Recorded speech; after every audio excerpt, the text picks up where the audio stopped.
Hi, I'm Jim. And I'm David. And this is the Practical Guitarist Podcast. The podcast for people who eat, sleep, and breathe guitar.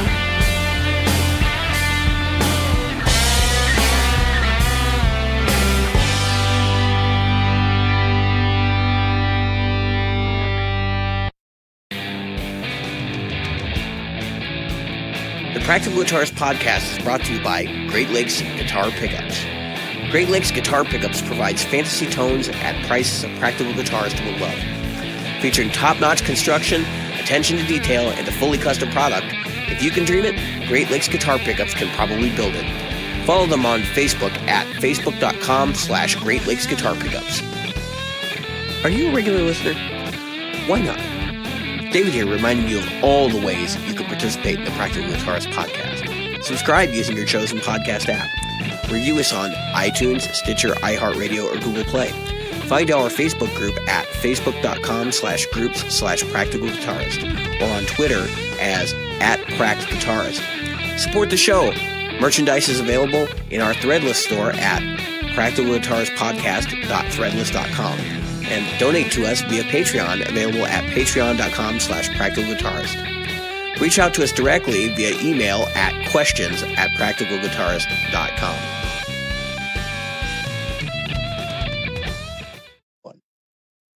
Hi, Jim. And we're back. Hi, David. I'm just glad you're not the guitarologist today.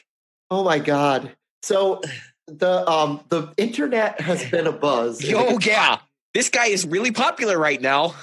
So here's a guy who, in 1 minute, is slamming Guitar Center and talking about how he steals their garbage, and then in the next minute is boo-hooing about how he perceives that Philip McKnight is treating people at Sweetwater and Guitar Center and places like that. So let's go. I'll get a little history because I actually started watching this when it first went up. Yeah, you've seen more of it than I have. I mean, I became aware of it today. So yeah, so the guitarologist, I'm going to make this as fast as possible. The guitarologist came up and called Philip McKnight out because Philip McKnight put up a negative review of a guitar he got from Sweetwater, and he intended to return it. He didn't fall in love with it. He returned it. He didn't say it was because of all the problems. He just said he didn't fall in love with the guitar and he returned it. So then he bought a used version of it and he returned that. So I'm guessing that he really didn't like that particular Telecaster style. Fast forward, he bought an amplifier that smelled like must. And it was so bad that he didn't realize that his hay fever and everything was getting to him. His wife comes home, sees how bad he's looking, and says, "Hey, what the hell is that smell?" And they get it out of the house and then they return it. And that was from the Chicago Music Exchange. So then Reverb, who finds out, because he buys another one from Reverb, he buys a brand new one. Yeah. And Reverb finds out and they say, "Hey, we'll cover the difference." From what I understand, there is Reverb and Chicago Music Exchange. They're the same parent. Held by the same parent company or something. No, they're owned by the same dude. I think it's a private organization. Okay, it's a private thing or a private group of people. Either way, regardless, in other words, guitarologist got all upset that he was able to get these breaks, and I've been watching Philip McKnight for years, and I know that this guy almost always puts together positive reviews, and he doesn't get paid for any of them. So. And that's the reason I follow him. He's pretty genuine. He's a genuine dude. Philip McKnight, you can't say enough good about the guy. I mean, right. Go on. I'll get to it in a minute. Yeah, and that's what I'm saying. He's like me. He's a vet. He got out. He worked an office job just like I did. Then he decided to go entrepreneurial. Opened a guitar shop. He had a mom and pop shop, guys. So He's not a Guitar Center, but he does know, hey, it is hard when people return stuff. He knows all that stuff. So he's been on both sides of the counter many, many times. And he said, well, the reason that sometimes this happens to me is because I buy a lot of stuff. Well, that makes sense. If you buy a lot of stuff they take care of you. Right. And they're going to take care of you. If you spend money, they will a little bit more than the person that just shows up once in a while and always wants a break and never spends real money. Yeah. So anyway, long story that I want to bring to a close is then he came out and he said, look, people, do the guitarologist a favor, give him views, because he's looking for views, you know, and he said, Well, just give him the GD views. I'm not going to use that term on the show because I'm not really particularly caring about that. But anyway, he says, just give him the views. This is sweeps week, and there is a reason, and it is. It's anybody that does YouTube. We're not monetized in YouTube, but if you're monetized in YouTube, this is the time frame. The Christmas time frame starts just before Thanksgiving, ends just after next week or so. Yeah, that is the highest paid time for your videos in YouTube. Yep. So if you're going to get ads, this is the time to max it out. So if you're going to look to try to get some people, and you look, now here's the thing, Philip McKnight has X number of subscribers. There is a very good percentage of his people that tune in every week. And there's a lot higher than some of his competitors. Yeah, and I've been, I don't participate in the live show. I'm not throwing him dimes. No, it takes a long ass time to sit through that live show too. He does like an hour or 2 hours sometimes. It does almost 2 hours sometimes. Because we do 2 hours. Yeah, and I appreciate the fact that you guys hit pause and come back and watch. Yeah. That's why we don't do it live. Right, exactly. But he does this live, and I'll tell you, I've been there when I logged in for a few minutes, and there was 1,000, 1,500 people on that thing. Yeah, a lot of people. Like people like set aside time in their week to watch Philip McKnight. It's pretty crazy. Yeah. So I mean, the guy he has an obvious following, and there's a lot of people that like him. But now you look at the Guitar-Ologist, who has 60,000 subscribers, some ridiculous number like that, and he gets like 3,000 views. So obviously he's got a lot more subscribers than views, and a lot of people just haven't bothered to unsubscribe to him, and the system doesn't automatically vote him.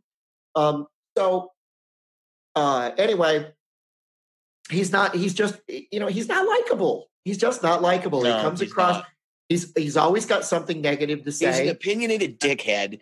And I'll come out and say it because I don't like him, and I won't like turn around and be like, "Oh, he was so cool when I met him." Honestly, the guy's a douche. And if you don't believe this, like, just stop and think for a minute. He took a guitar that had been basically what Guitar Center does when they dump a really expensive guitar in the garbage because it's unplayable, and, like, say for example, Gibson says, we don't want you to return this to us because we're not going to fix it up. Right. But they're legally obligated to do what you're about to say. Legally, by Gibson. Right. So they take a ball peen hammer or sledgehammer or whatever and beat the shit out of that guitar. And it has these little marks that are in the top of it. Now, that's right. I watched a video where the Guitar-Ologist fished one out of the garbage, covered it with plaster or Bondo, like car repair, and then refinished it in a regular color, and then sold it. And who knows whether he told that dude on the other end what he did. And even if he didn't, that guy may not. Right. What he did by fishing out of the garbage is illegal for a couple of reasons. You're stealing from the garbage company, number one, because as soon as it goes into that dumpster, it belongs to them. Don't ask me how I know that. There's a long story behind that. Yeah, and that depends on your city because the cops can go in there. So I was very young and dumb, and a friend of mine and I did something very stupid that involved garbage. So go on. There's also insurance reasons. You are not an employee. You are not covered by the insurance. You are not covered if you get hurt or whatever. So, as much as we think it's silly, and we know it's kind of silly, it's still legally not yours. And the thing is that this guitar is legally not a saleable item because it's damaged beyond the repair that Gibson said it's trash, throw it out. Now, if you went to the dump and you said to the garbage people, "Hey, I want that," that's one thing. But if you go into their trash, that's against the law. And I'm not saying that they should put armed guards on the garbage. I'm just saying that he's got like a whole bunch of stuff because his response video was pretty silly at best. He acted like he was a Russian spy or something, and he went, I have awesome guitar work, and this is good. I use this for gigs. And I'm tired of it. I don't want to hear about any more of this crap. To be honest with you, it's what the people that follow this. That's the problem we've got, because what happened was it's been spilling over into other podcasts. Let me share 3 moments I've had with the Guitar-Ologist, and then I'll share 3 stories that I have about Philip McKnight, and then let our audience make a decision about who they should be listening to at the end of the day. The first one from the Guitar-Ology, of course, is him refinishing that Les Paul he found in the garbage. Right. The second one is he bought a broken. You assume he says he bought a broken Mesa Boogie, which you would think, I want to say it was like a Heartbreaker or something, but I don't remember exactly what amp. And his video is completely clickbait title, which is fine. Look, they all do it. He made a clickbait title video. Mesa Boogies are low quality or something to that effect. Oh yeah. And then you go in and you watch, and he's talking about what's wrong with the amp, but he has no background in how it happened. He really kind of stumbles his way through the amp and working on it to fix it. Yep. And the best part about it is when he gets to the tube sockets, he goes, "These are really low quality tube sockets. These are like the worst. These are as bad as anything I've seen in Chinese stuff before." And I'm like, "What the fuck are you on? What are you on?" No amp tech I've ever talked to has said that Mesas don't use top quality components. Like, that's the complete opposite of what anybody has ever said to me. Right. Now, I'm not saying I know one way or the other, but there's just this big part of me that goes, the 5 or 10 guys that I actually talk to that really know this stuff have never said that, but you're saying it, and I don't know you at all. Okay. And then number 3 is probably his little what does he call them? Shit post Fridays. Just watch an episode. Honestly, pick one and just watch some of the dumb stuff he does. He got visited by the FBI recently for what was that about? Because he said that he was an Iraqi terrorist or something. Oh yeah, he made some comment about being in ISIS. ISIS, yeah. He said he was an ISIS member. Which all right, fine. Like, that's, I thought that was stupid, funny, but that's not really that funny if you think about it. No. Let's face it, we've all said some politically incorrect, stupid shit, but I've never claimed to be a member of ISIS. That's What was funny is that so he claimed that he was a member of ISIS, and then somebody ran out and ratted him. They should have, and they did. And then he got mad. He got mad. All they did was come over and follow up. Now I don't think the FBI should have showed up at his house either, but I'm sitting there going, well, you said you're an ISIS dude. Like, you get what's coming to you at that point. That's like me during World War II. If I was to say, "Hey, I'm a Nazi," I'm not, obviously, but you don't say that kind of shit. Right. So here's the thing. The problem is that had they not followed up with someone, not necessarily him, with anyone, and then that person, then later somebody goes, "Hey, you know what? The FBI was told," and they never followed up. All they did was follow up. They didn't raid his house. They didn't come there with a no. There was a couple when he framed his video that way, he was like, "I got the music from the FBI," and made it into total thing. It's like, number one, I wouldn't want to put that out there as a video. It was just 2 dudes in his local cop, and that was it. And the 2 dudes go, "Hey, are you a member of ISIS?" Yeah, keep it up. He's going to get swatted. Yeah, somebody's going to swat him. Yeah, somebody is going to swat him. Anyway, honestly, you can bet. Oh God, I watch the way that this guy behaves, and he reminds me of the guy Will's Guitar and Scott. A little bit, but he's more like a tinkering version of the Tone King, in the sense that you can't believe 3/4 of what the guy says. Right. He's a hoarder of garbage equipment, and then fixes it up and resells it. I'm fine with that, but full disclosure. If it's a piece of shit and you believe it's a piece of shit, should you be selling it? Yeah, if you sold me a Les Paul with Bondo on it, I would want to know there was Bondo. I mean, we had the discussion earlier today. I got the Bad Penny. That's what that guitar is going to be called. Oh, good Lord, yeah. All right, so the guitar that I bought, the Ibanez I bought online a few months back for the pickup mule that we needed for the show, and then I returned it to the guy because it was not as promised. I attempted to. I sent it back via eBay, and there's a whole case and all that. And then, of course, it shows up back at my house 30 days later. I've been trying to contact the guy for the last 45 days. About a week ago, I said, screw it. I'm taking it out of the box. I'm going to fix it up.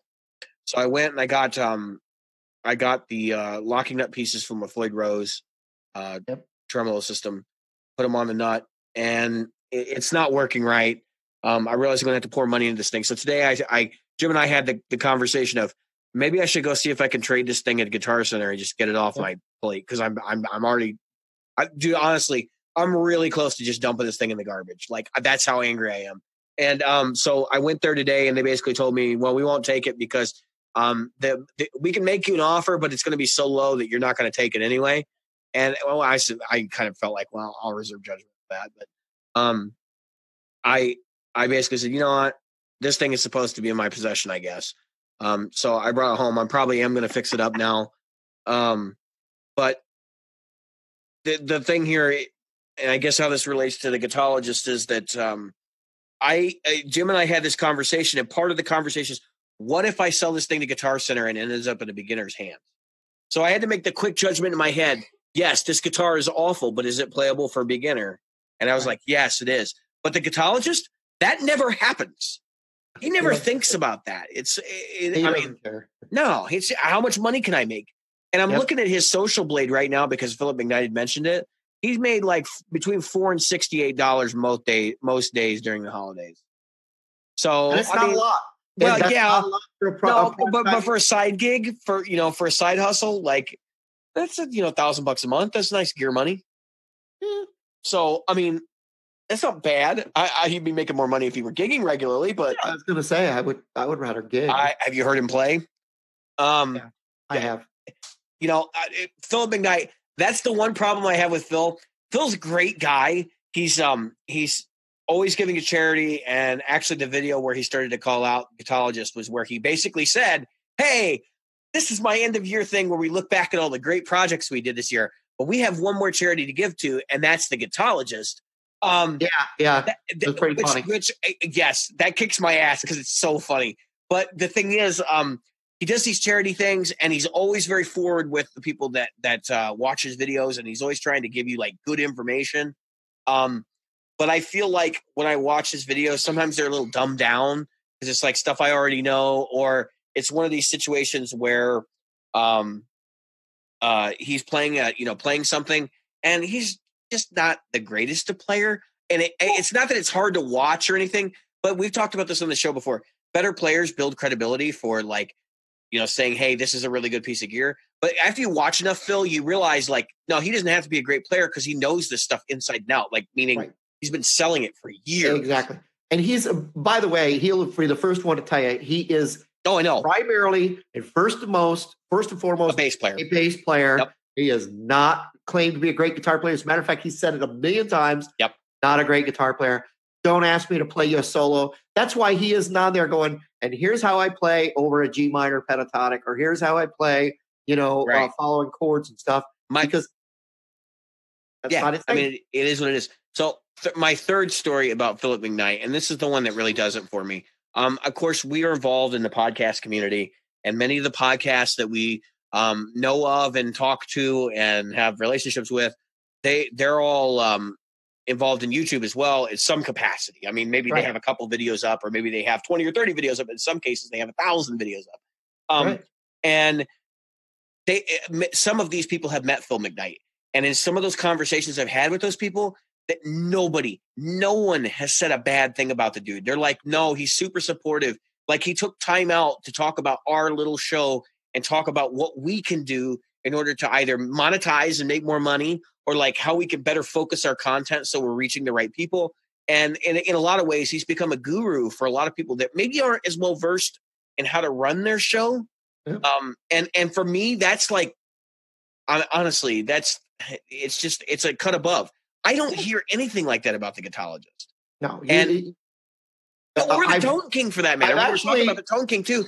You met him at the Paul Reed Smith experience. I did. I met both of them, Phil McKnight and the Tone King. Yeah, and I can tell you that was a completely different. Tone King was like a used car salesman. He felt yeah. With Phil, it was his thing is genuine. The reason that Phil is genuine is because he's got nothing to sell you.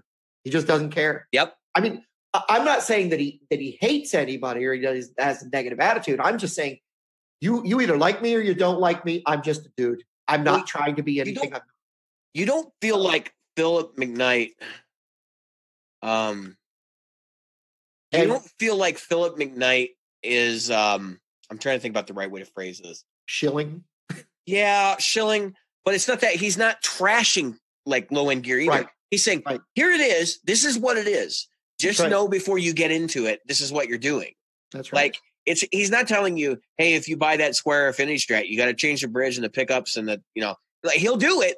But he's basically saying, look, these are the things that a lot of people feel are inadequate. And if they work for you, they work for you. But just understand that, like, this might get you in the right path if you're kind of questioning what's going on here.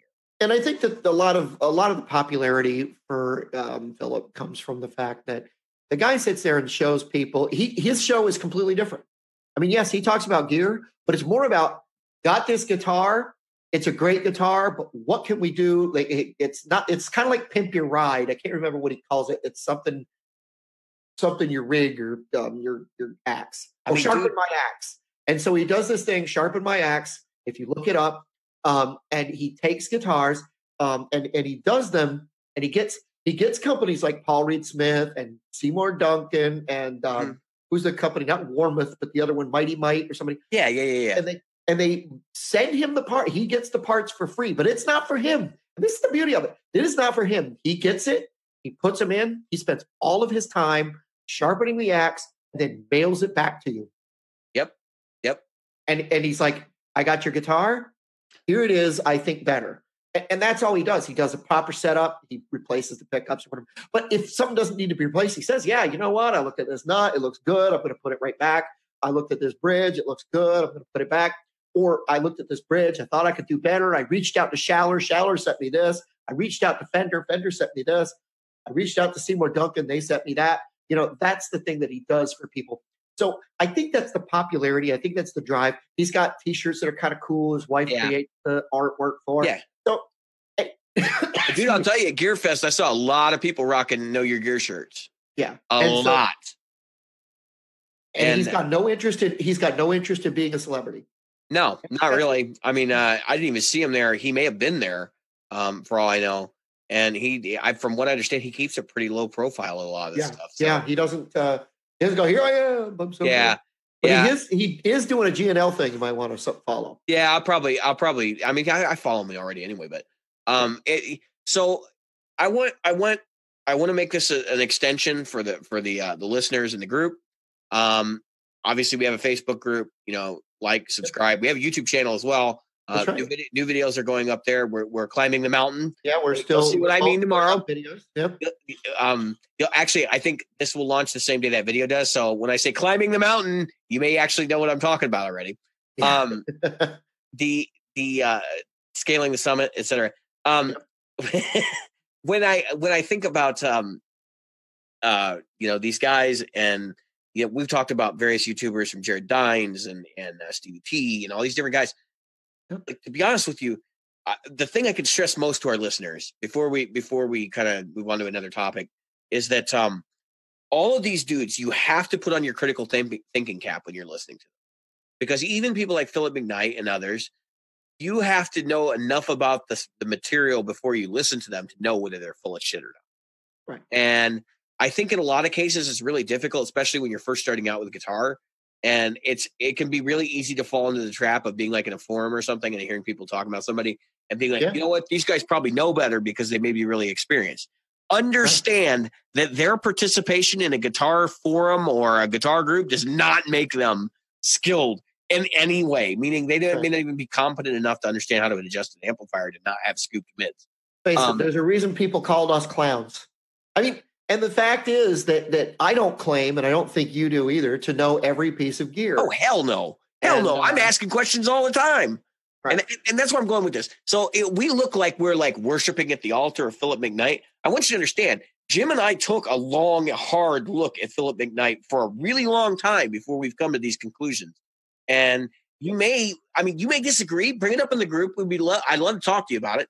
But the point is, versus the Guitar-Ologist, there is no comparison.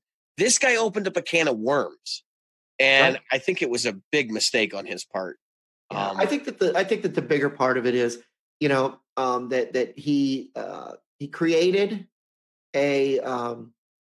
he went after somebody for no good reason.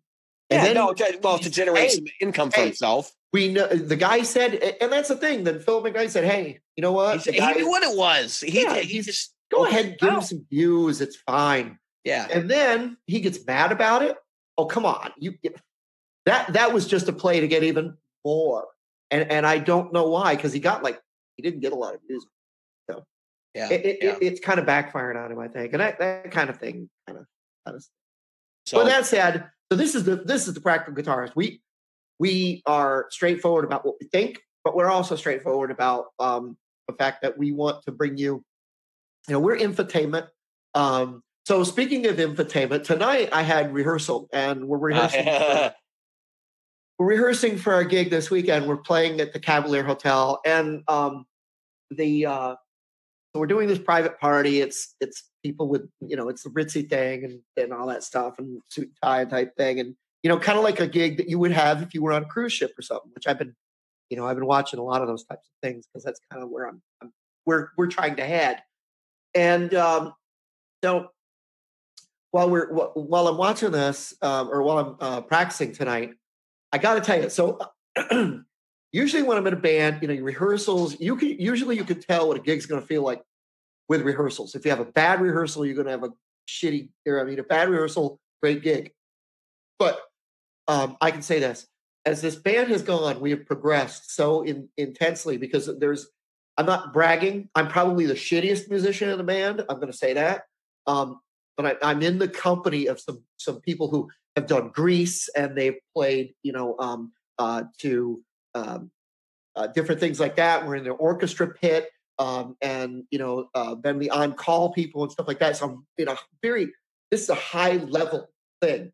And today we rehearsed. We said, okay, we're just going to blow through it like we were going to do a gig.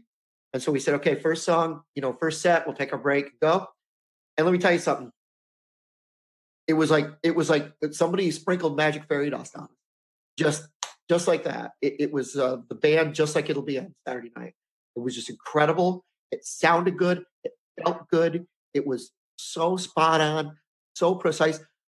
For some reason, all the crap that you go through to get there, suddenly you realize this is why I do this. And this is why I enjoy doing that. And I can see this, as we talked about more songs and stuff that we're going to do after this day. I'm like, wow, this is going to be killer.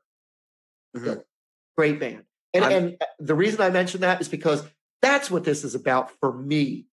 Everybody's different. David is going to speak to what he's been doing, what his project is. For me, that is what it is. Getting my fuzz pedal. Oh man, when I cranked on that and just it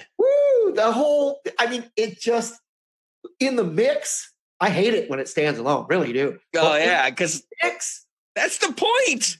Fuck, that thing was incredible. It was just awesome. It felt so good, even in funk tunes, guys. That thing was fuzz is right at home in funk. Let me tell you, stellar. You want that squashed, like super compressed, like really nasty, snarly overdrive for funk music. I smacked that thing up into the. I smacked the. Hit them tritones and see how that goes for you. Yeah, I smacked it up into the neck pickup, rolled back just a little bit on the volume, started to crank on that thing, and those guys were like, "Wow, what a sound! What is that thing?" Yeah, I saw one of those used today for $60. It was gnarly, nasty, and awesome at the same time. Wow. That's all I can say. Loving it. So, and that's the thing. Like, you got to get comfortable with your guitar not sounding like it's in control, and that's the hard part. No, you're right. Like, everybody has different goals, and when you achieve those goals, like, you get that feeling. I honestly, the project I'm working on right now, I don't have a project yet. I'm working with somebody who's a listener of the show. We're talking about doing something. I've been giving somebody lessons. I am gearing up to do metal. Right. And when I say metal, I mean like the heaviest stuff I've ever played. Yep. And Jim heard a riff the other day that I had recorded. I sent it to him, and let me tell you the story. I sent it to him, and I said, "Here's the new intro for the show." And Jim listens to it, and Jim's like, "Oh no!" Jim says to me, he's like, "You think this is going to narrow down our demographic?" And I responded to him, I was like, "Dude, I'm just kidding. What the hell?" I knew you were. You put JC or something. Just I did. Joking or whatever. But I still thought it was good. I thought it was really good. And I was like, yeah, this is the kind of thing you could really do. Now tell the listeners how you recorded it. 'Cause I think that's the important thing. Because I said, oh, did you finally get your 7-string? And you went, no, that's how I did it. Single coils from my S500, so kind of P90-esque, through my Helix with 2 amps in the Helix. Right, I got a 5150 going and a Mark IV. Right. And then I believe greenback cab for the 5150, and then the Mark IV is through V30. And then of course, out front, I used a tone shift down to B. That was what killed me. It sounded so good. You heard it. You were like, did you get your 7-string yet? And I just started chuckling. I was like, no way. That sounds terrible compared to the real deal. Yeah, but I thought that you're thinking it sounds terrible. But I covered my tracks really well. Let's put it that way. Yeah. See, the thing is, and this is what I wanted to express to the listeners, is you can make it. If you weren't in the room when it happened, you wouldn't know. You wouldn't know. That was the thing. That was the thing that got that. And I did send it to another listener of the show, and he listened to it, and he had some positive things to say, like point me in the right direction of what I should do with it, because the clip the clip ended up being like, I guess I'm not used to playing with as much gain as what a metal player would typically play with. I want more articulation. So he's like, yeah, it doesn't have enough gain on it. And I'm like, oh, okay. So I reamped it this morning, and I played around with it, and I got it sounding notably more vicious. But it was just one of those things where it's like, I don't really have a lot of experience doing this music, so I'm kind of on a crash course right now. And that made it even funnier when I did the video I did today, the one that I sent you the clip of, because there's a section in there where I try to make metal tones with it. And I was listening to it. I was like, I don't really think this sounds like metal, but what do I know? That was kind of the way I looked at it. I was like, what do I know? My idea of metal was like Iron Maiden and like shred music, right? And so now my idea of metal is like, let's see where we can push the limit. And I've been listening to like The Haunted and stuff like that lately. So it's going in a really different direction. Right. Now see, yeah, you're like me in that. So for me, metal kind of peaked at Iron Maiden.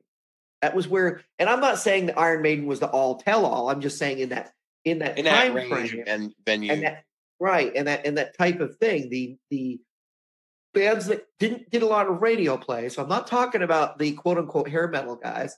I'm talking about the bands that were relatively underground but still playing and really knocking it out of the park.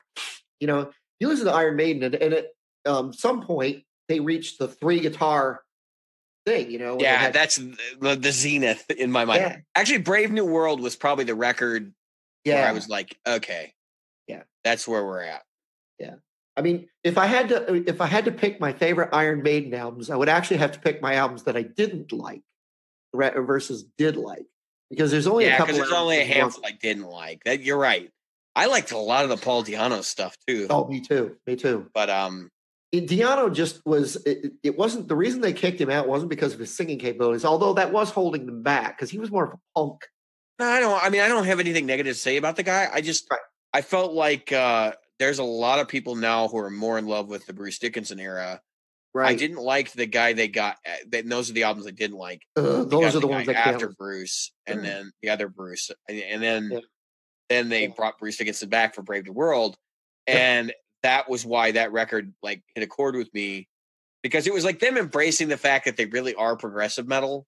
Yes, and so that was really important to me, but also because like the production on that record was really good for a band that, for all intents and purposes, should have aged out at that point. Yeah. And they didn't. So no. Matter of fact, AC/DC's newest album that they did right before Brian Johnson left, I enjoyed that. There's a lot of bands that age out though, and when they put out an album, it's like I really don't want this. This is so bad. Think of it. What would you say was a band that you loved, aged out, did an album, and you were like, ugh? I don't usually keep those in my back pocket, really. I think somebody that just like should have quit. Well, Def Leppard, in my opinion. Def Leppard, that new album was just well, not even just the new album. They should have quit when the other guitar player died. Well, I mean, honestly, I don't think they had that much great output since then. So, no, the two albums. What was it? what album came out right after that? But yeah, but I think it was Adrenalize, right? That's the one that kind of went. Yeah. That was the one I think. I know that's in the list of really poor records, in my opinion. Yeah. And of course, it's an opinion. I'm not trying to ruffle feathers. It's just how I feel about it. Well, I gotta tell you, so for me, Dream Theater, kind of, I wasn't crazy. They only got two records I really, really adore. Yeah. I mean, honestly, the vast majority of their output, I care less. I really liked Images and Words, and I liked the Metropolis Part 2. Oh, yeah. And that's definitely it. One of my that's favorites. it. Oh, no, I like 6 Degrees of Inner Turbulence as well. I take it back because I like that record too. But yeah, but I can everything since then, especially after they kicked Portnoy out of the band. That's what I'm saying. Everything after Portnoy, it's just been. I can take it. Or leave Let's it. see how fast we can make the drums go. That seems like what they're doing now. Yep. And the other thing is like they made a record that was like, how much like extreme metal can we be? And I forget which one that is, but I remember listening to it on the radio and I heard James LaBrie start growling and I went, "You're fucking kidding me." Yeah. Oh, I was like, "You're fucking kidding me." Oh my God. Yeah, that's one of the things. So I'm gonna say something about a band that people are gonna hate me for, but what the heck? We're already going on the hate train, right? So Red Hot Chili Peppers. I don't think there were so many. I mean, they had some great stuff. When Frusciante left, they were done. Yeah, that's what I was going to say. When Frusciante left, and then he came back, yay, and then he left. Well, when he left the second time, like I think the Under the Bridge record, I know people. That's Californication or whatever. Yeah, I know a lot of people hate that record. That was their pinnacle. That was like, okay, now they're mainstream successful. Moms and dads are buying their record for their kids and themselves. And I kind of like sat there and I went, well, where do they go from here? And then Frusciante leaves again. Was Frusciante was on that one, right? Yeah, I think so. He was on that album. Then he left. Then didn't they bring in Jane's Addiction's guitar player? No, I think Navarro was before that. Yeah, he was there the first time. But anyway, when Frusciante left after that record, right, it was bad, and they're still bad. I mean, this is basically Flea and Chad Smith and Anthony Kiedis. I don't know Kiedis, but I don't know. I don't know who is. I don't even know who the other guitar player is, and I don't care. Yeah, that's what I was just saying. I just don't care. How many times have you heard of a band where they replace somebody and you were like, whatever, don't know, don't care? That's like the Bruce guy that replaced Bruce Dickinson. Don't care. Yeah, very much so. Yep. Okay. It's terrible, isn't it? I mean, we know that Richie Faulkner replaced Tipton in Judas Priest, but that's because Richie Faulkner, was given blessing. He was like, Tipton was like, hey, look, Parkinson's too bad. I cannot tour. I need you to come in and take my place. I honestly thought that Judas Priest was done when Tim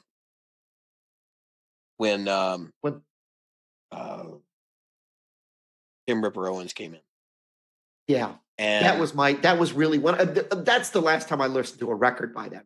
But then again, you got to remember, I grew up Green Manalishi. I grew up with Diamonds and Rust. I mean, they've become really like a really deep metal band when they were a hard rock band.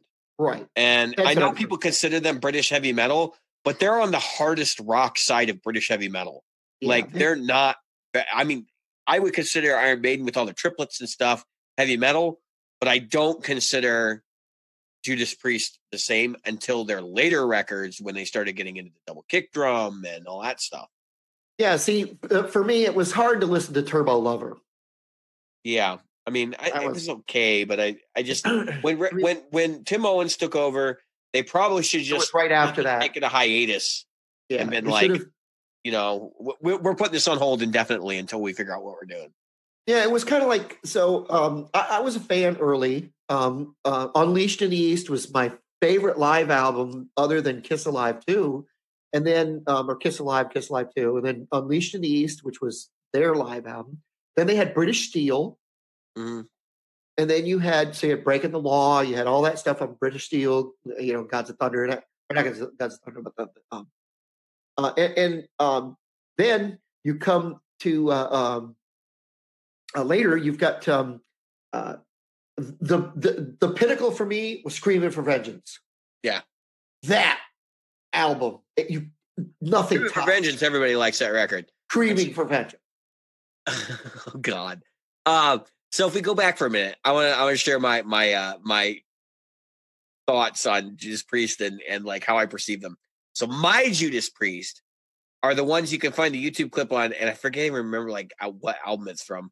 There's a song they're performing on like the Old Grey Whistle Test or something like that, and they're dressed like hippies. Yeah. And he's got like one of the guitar players, I don't even remember which one it is. He's got like a big like farmer's hat on and a piece of straw in his mouth, and I'm going, what the fuck is this? This isn't Judas Priest, because I knew Judas Priest before that, like as in hell bent for leather.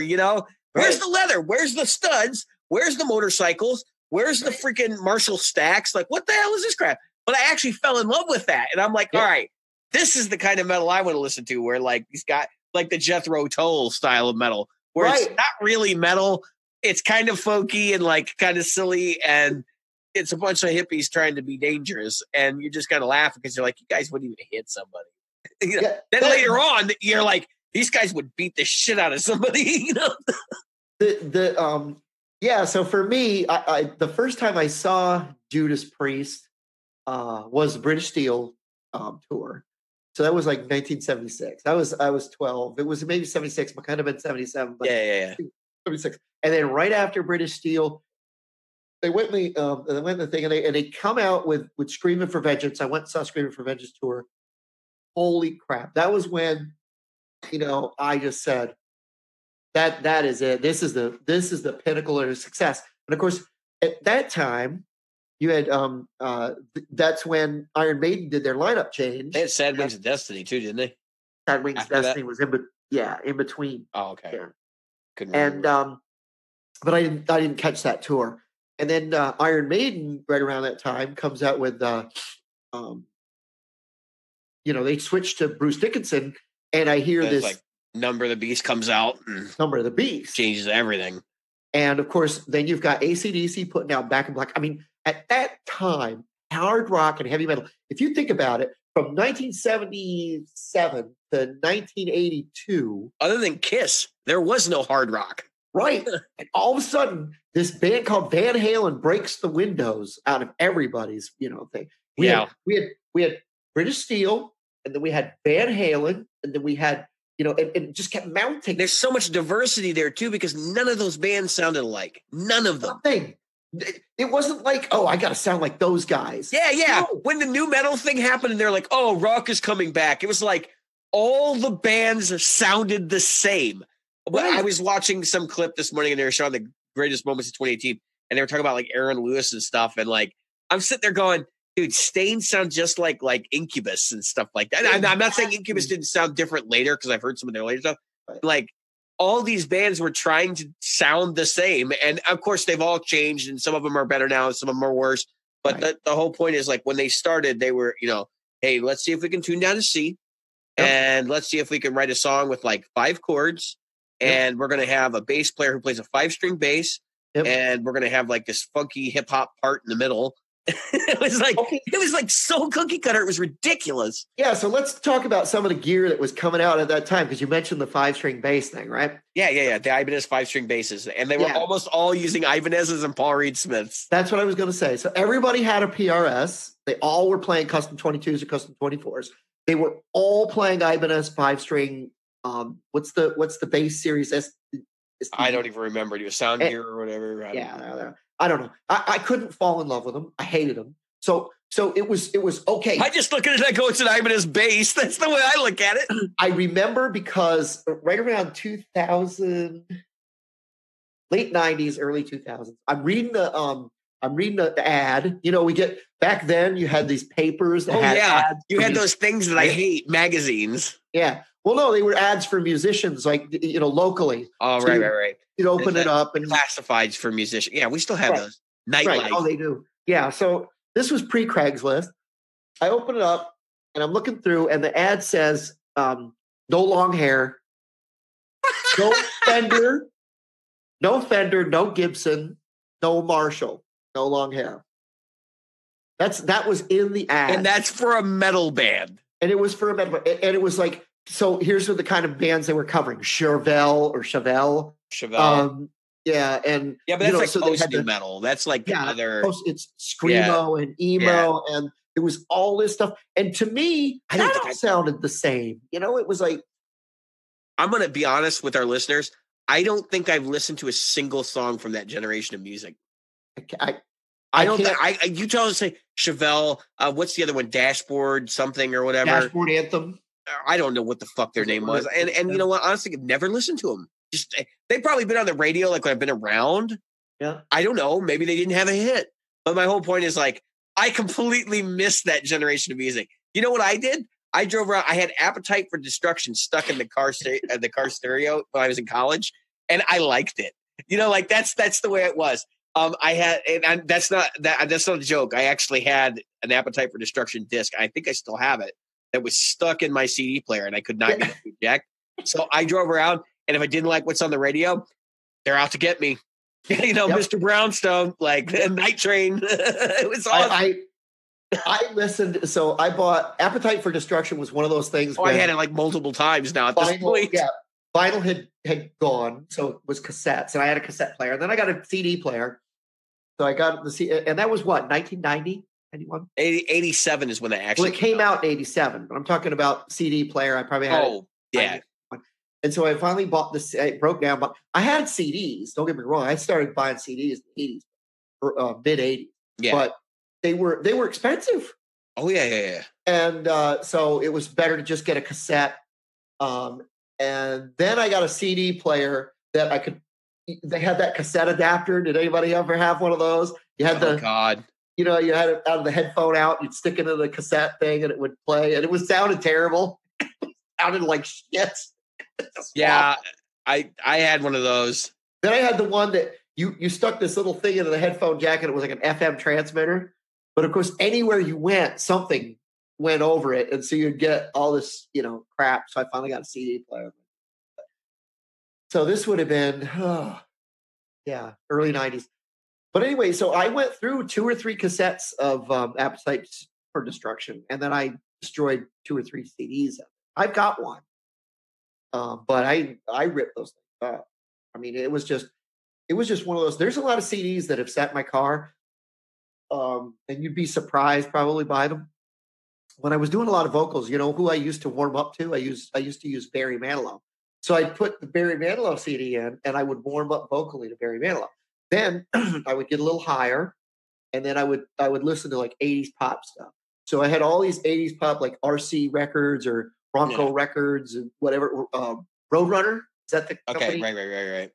And so I would buy all these records, and I would put all these things in. And then, believe it or not, I would get to Air Supply. And I knew that by the time I could sing Air Supply full voice, okay, I had everything good, and I could start singing the stuff I wanted. Right. So, yeah. I had this whole playlist. Yeah, I mean. But it was the gear at that time, as we talk about that, for the popular bands, you know, you had Hoopastank and all this stuff. Oh, yeah. That was like on the tail end of where I was talking about. But Stained, you mentioned Stained, Incubus. I could not tell the difference between those two bands. All right. So Stained's first record was, okay, so it was like Creed's first record. They very obviously, both of those bands wanted to be like darker hard rock music. And then Stained has that outtake on one of the Family Values like compilation live album. What's that acoustic song that they had that was That's what I'm talking about. Outside or whatever the name of it is. Outside, yeah, there it is. And like that song took off. People really, really liked it. So then they went and they did like the studio version of it, which was terrible. And they should have just like left it alone and just been like, you know what, this is the version of that song. Like, right. It's a moment in time, and we're gonna leave it there. And then they got a better producer, and arguably better producer, who decided that they were going to clean him up and make him like an overproduced hard rock band in the vein of, you know, all the other groups of that era. Overproduced hard rock band. Yeah. And, you know, some of the bands I still follow from there, like Deftones. I like Deftones, but I think Deftones, they went back more to their roots after they did White Pony. Right. Which, because they had records before that. But you had wannabes there too. You had Mudvayne. Oh yeah, no. Well, I mean, they were nothing like Mudvayne, but yeah. So Mudvayne, Slipknot, and all these other math metal bands of that generation were like all cookie cutter, same cloth kind of outfits. Yep. And it was really kind of strange to watch it all happen. Yep. I mean, perfect example. Rob Zombie, right? Right. His brother has this band called Powerman 5000. Oh, I didn't know that was his brother. That's why they were both theatrical metal, and they were touring together and everything else. And that band basically imploded because of, fear of piracy and other things. It was kind of embarrassing. But it's just one of those things like, well, I can write on your coattails because I can do the same thing. You can help produce me and like be all cool. So I don't know. I just think that generation wasn't being driven by the musicians so much as it was the producers. And they were looking for people like, oh, well, this is easy. We can make them sound just like these guys, and we'll just take care of it that way. And some of those bands became big hit bands like Nickelback and Creed and, Three Doors Down. Three Doors Down is a good example. Was it Puddle of Mud, which is one of the guys from Not. Like, all of those bands are very, very similar. And if I have to hear that stupid fucking Kryptonite song one more goddamn time, I swear, the fucking payola on that song, their royalty checks just must be insane. I'll tell you. So I'm going to tell you a story you're going to hate me for. So I was dead set against listening to. I think I've told you before that there was a period of time when I would not listen to rock radio. I was done with it because everything to me sounded the same. To me, I could not listen to Soundgarden and all that stuff that was coming out at that time. And of course, everybody was wearing, was the whole flannel shirts. Everybody I didn't really like all that stuff at the time either. And because I was really young, for one thing. Yeah. But in retrospect, coming back, like I can appreciate a lot more of that. Some of it I do. The late 90s. Right. I come back and I go, you know what? That wasn't so bad. I mean, but at the time it was like, all right, where are the guitar solos? I just want to hear one person play me a guitar solo, please. And that doesn't sound like, it's out of tune or just, we're just going to insert guitar solo here. Yeah. Like, here, let's just put some noise. I'll play 3 notes and it'll be cool. Right. And so all of a sudden I saw a video where this guy was supposedly a superhero, but he was this fat old guy and he's running around and the song was Kryptonite. And I was like, oh, finally, there's somebody playing their guitar. There's You're responsible for that fucking song. I loved that song. I'm so sorry. Oh, God. I still love that song. I love playing it and I love listening to it. And it's unfortunate the rhythm guitar player passed away. I didn't know that. May he rest in peace. Yeah, drug overdose things. But that, I mean, people die. But it was it was one of the few things that kind of brought me back towards guitar and finally saying, you know what? Finally some people playing. But then somebody played me Man in the Box and I was like, wow, I missed that. That was awesome. Yeah, dude. That was an awesome song. Rooster, Man in a Box. And all of a sudden I was like, Black Hole Sun. Yes. Well, I mean, Black Hole Sun has a guitar part on it that's basically a solo. Yeah. And all of a sudden I said, well, wow, I missed this. But I missed it because it was so much crap, that was like embedded in. You had to like seek it out. That you had to weed through to get to that. I mean, I'm sorry for all the Nirvana fans, but I just could not. I couldn't. Yeah, and it was easy to identify Nirvana with pretty much everything else that was going on in rock music at that time. Yeah, I don't blame Nirvana because I am a huge Grohl fan. That's not what. But he's not responsible for Nirvana. No, like Nirvana was not responsible for their own popularity. No, not at all. I think it was just an accidental thing. And yeah, I think it was a reaction. I'll tell you right now, Leonard Skinner never would have been as popular as they are had it not been for disco. Yeah. Because people were like, please just give us something other than disco. And it wasn't disco's fault. I mean, can you blame people for wanting to play? Like right now, everybody's doing country, but they're rapping, and every country song's got this in it. Yeah. And it's minimal beat and this. Listen, what is it? Yeah. Ed Sheeran hour? I mean, come on. Yes. Play something. Play your instruments. Country's getting dumbed down to the point of that. Well, country is trying to strip itself back and I think it's a reaction to the overproduced country music. But now it's like that feels like overproduction because it's like too intentional. What they need to do is get some fucking bluegrass players to play country music again and get it over with and get away from trying to be, because I've said this before, get away from trying to be 80s metal superstars because so many of those bands. I went to see Brad Paisley, and I think I did it while we were having the show.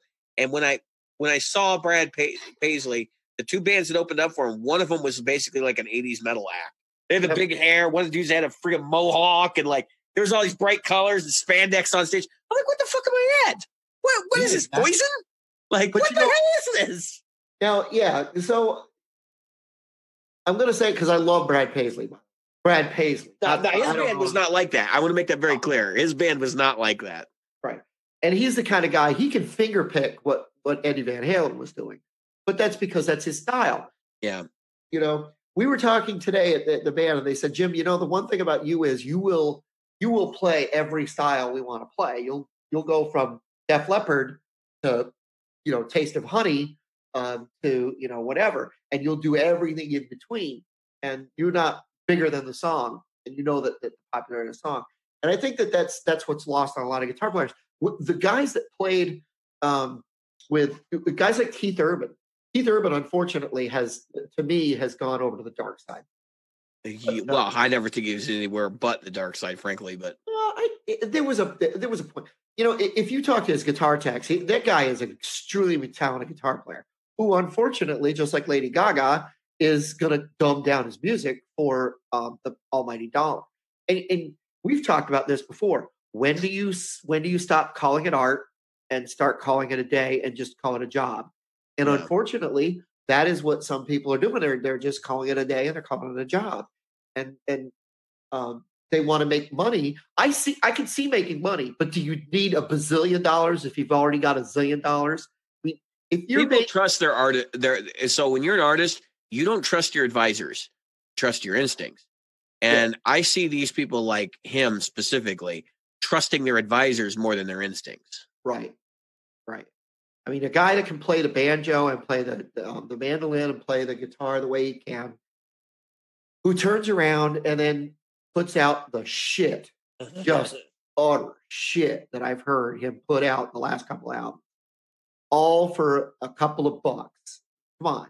And that's the thing. We talked about that. that really goes to any kind of music. As soon as somebody the Beatles created the British invasion. It's not their fault, but as soon as the Beatles hit it, they had to have British invasion. Everybody had to have a Liverpoolian accent, and everybody had to hit big. And then, the 70s, we had disco. Then everybody had to do Ring My Bell types of music. And that was a horrible song. It is an unfortunate song. And then, so then there was a knee-jerk reaction of the fans. After a while, they're like, I've heard the same song 175 times on the radio today. And that's what happened with me with rock. That's what happened to me with that song, Kryptonite. Yeah. Jim, I literally, I don't blame you. No, let me explain. So we had the Drive and we had the Loop here in Chicago. I used to listen to the Loop all the time because I thought the Drive was the old man station, which I quickly became the old man. Let get to this. So the Loop did not play very much contemporary music. Almost everything they did was like pre-95. And even then, like they might play one Nirvana or two Nirvana songs a day. They were not embedded in that stuff. But the one song they would play over and fucking over was that Kryptonite song. And what got me was one day I heard it and I wrote down, a tally mark on a sheet of paper, and I wrote the time, and I heard it 3 times in an hour. See, and I was like, that's enough. I can't do this anymore. I was lucky enough that, number one, I didn't really listen to the radio. And number two, I caught it on a video. So you can imagine how very little I saw it. And number three, I caught it at the tail end. So it was already waning off the stations by this. And they started playing, their other stuff. And so I did notice that they used B minor, G, and A a lot. It's pretty much that's that guy's key. But again, that was another band where they were like, okay, you're the drummer, but people can't see you. So we're going to bring another drummer in, and we're going to put you out front. We're going to make you the lead singer. He was the lead singer, but he was behind the drums. So it's kind of like they do, like you said, you get advisors, and you get told where to go. And so, but I think musically, my dog is banging on something over here. Anyway, I can't hear it. So yeah, well, it sounded like somebody was banging on the door, but I know it's him. Oh, he was in the bathroom. Oh, wonderful. Yeah, he was hitting having the a drink. With his, no, he was hitting the toilet with his tail. Oh, it's a very small room. So anyway, what I was getting at is that musically, at some point, every time something hits big, the people who see dollar signs are creating a new one. I mean, as soon as Amy Winehouse, who had just a horrible, horrible person to look up to for anyone, in any way, shape, or form. Unfortunately, as soon as her whiny, growly voice became popular, we know how Jim feels about Amy Winehouse. So let's just leave it at that. Hey, maybe she should have gone to rehab. Oh God. So, yeah, and stuck with it. But anyway, the whole thing is that as soon as Lady Gaga hit big, or as soon as Katy Perry hit big, look at what they've done. I mean, they've just created cookie cutters. All of those people are identical to Britney Spears. Meghan Trainor. I mean, with the exception of maybe Lady Gaga, but yeah, they all come from that Madonna blueprint. Right. And even Britney Spears. Meghan Trainor is exactly the same in the sense that, yes, she's alternative in the sense that, like, oh, she's not exactly, because she's not the idealized concept of what a woman looks like. But it's like, this is the woman for all the people who don't like the idealized concept that we've already presented. Right. And that's what I felt like. And I was like, are you serious? You guys really did this? I was like, come on, get out. This has got to be a joke, right? I know. Like, and the thing is that the song... Got to get that other 3% of people who don't listen. Sorry. Don't be a hater, but I'm going to hate on people. It's the same. It's the Guitar-Ologist of songs. But the point is that, so what was her name? Kesha, the K-E $8 $8 ha. Well, anyway, she came out. Yeah. Kesha. Anyway, Kesha comes out and she's like, she does all this poppy stuff. And she's like, oh, you know what? I just wanted everybody to know that my life has been crap. And really, I went through some hard times. And now I'm going to bring real musicians in. I'm going to do real music. And I'll tell you somebody else who said he was going to do this. His name was MC Hammer. So MC Hammer did the same thing. He pulled the same crap. He's like, oh, yeah, well, I'm going to bring in musicians and we're going to do this right. And it still sounded like garbage. Kesha did the same thing. She brought in real musicians, but they overproduced it. And they just buried them all. Yeah, I mean, that's not what killed Hammer's career, Jim. You know what killed Hammer's career? Hammer, no. No, what killed Hammer's career was the fact that he came out with the parachute pants and, like, he was the embodiment of, like, the over-the-top era of New Jack Swing. Right. And then all of a sudden, like, gangster rap hits, and then he puts out a gangster rap record. No one was going to buy that. Like, what the hell was he thinking? Just keep doing what you to your advisors. Yep. Again, I mean, let's face it. NWA, when they came out, they were doing something real. When you had those guys that, whether you agree with their attitudes or not, like, right. Legitimately, they had something to say, and they did. and they were the punk rock of their era. Despite the fact that there was a lot of it was put on, but yeah, they were the punk rock of their era. They really were. Well, a lot of it was put on, especially by, again, you had that, is it Puff Daddy Combs or something like that? But whatever the hell he's calling himself these days. Yeah, but you know, Big Suge or something. Suge Knight was the ringleader in that whole thing, but that's him. But really, it was Dr. Dre was the one that was writing everybody's stuff. I mean, yeah, there were other guys involved. And obviously that some of these guys had enough personality that they made the music their own later. But like those first couple of things that they all did were all championed and written and pushed by Dr. Dre. And then he got in bed with Suge Knight. Right. And he got in bed with him because it was a bad business deal. But so it's a whole thing. Like it's a very jacked up story and situation. But it's the same thing as what happened to punk music too. Yeah. You had a couple of people that were like doing the whole thing and they were taking off for everybody. And then all of a sudden, music industry gets a hold of it. What do? They commoditized it. Oh, man. Exactly. I mean, when I saw, guys like the Dead Kennedys and who was it? Nancy, the one Nancy. I know. You know what I'm talking about? It killed her. They killed themselves. Right. Well, that whole thing. It was real. It was raw. It really did come from that place. But then we got pop punk. Yeah. Well, so it became even poppier until it kind of peaked at Green Day. Yeah. Well, yeah. I mean, I would argue probably even in the Ramones, but I watched. No, I mean the pop punk, not. Real punk peaked. I don't consider the Ramones to be real punk. I think that was the beginning of pop punk, and I think that was as good as it ever got. That's my own personal opinion. You can share it or not. I don't care. Back to the rap music thing, and I know this is not something our listeners want to hear, but it's really interesting if you stop and you think that within a span of like 15 years, you went from not even 15, probably 10 years, you went from straight out of Compton. Yeah. Big pimpin'. Yeah. Now think about what that means. Yeah. You had a marked focus shift from what's real to guys partying on a yacht, pouring champagne all over women, which was totally derogatory. If we look at that video in retrospect today, it's embarrassing that people found that to be like a great record. Because those are the videos they're still producing. Yeah. I'm not talking about just them. No, I know, but that's my point, though. That's what happens when you commoditize something. It goes completely from about communicating something to making it a saleable product that is, this is the party song for everybody except for the people that don't want to womanize. Right.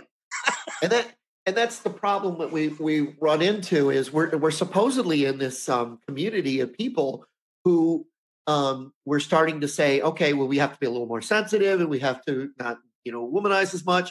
And the same people are yelling and screaming, we shouldn't womanize as much, are people like Miley Cyrus. Oh, yeah. And Miley Cyrus is the last person anybody should be listening to when it comes to she's that. She's a womanizer herself.